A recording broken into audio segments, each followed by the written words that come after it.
og'ir ovqatlarni yeyish ko'pincha agitatsiyani hisobiga bo'lganda, misol uchun tuxum, sosiska yeyiladi yoki bikon yeyiladi.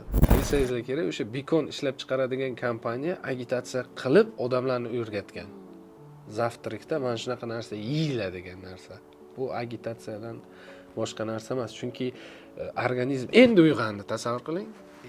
Ovqat hazm qilish tizimi suyuqliklari quyuq hali organizm kuchli nagruzkaga tayyor emas. Yaxshisi yengil ovqat yegan yaxshi ertalab. Keyin obedga borib og'irroq ovqat yeysiz.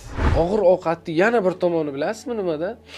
Siz tasavvur qiling, hozir uyg'ondingizda qonga kortizol qo'yib yuboriladi ko'p miqdorda, uyg'otib olish uchun organizmni. O'sha kortizol qondagi shakarni ko'paytirib beradi keyin. Siz organizmni endi uyg'otib oldingizda bitta zo'r ovqatlanasiz-ku.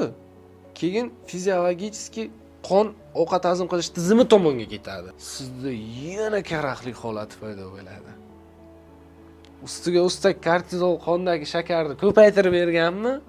Siz bu yerdan yana zo'r qilib ovqatlandingiz, qand 2 barobar ko'payadi.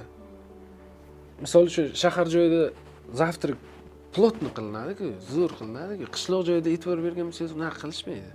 Mana bobomlar hozir ham eslayman, yo tut qoqardik, yoyib turishardi, tut olib kelardik, yuvib zavtrakka yoki o'rik yoki sut.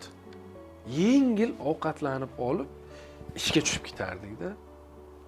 Keyin obedga yaxshi ovqatlanardik yoki kechga yaxshi ovqatlanardik. Sizcha nonushtaga nima iste'mol qilasiz? Kommentariyaga yozib qoldiring.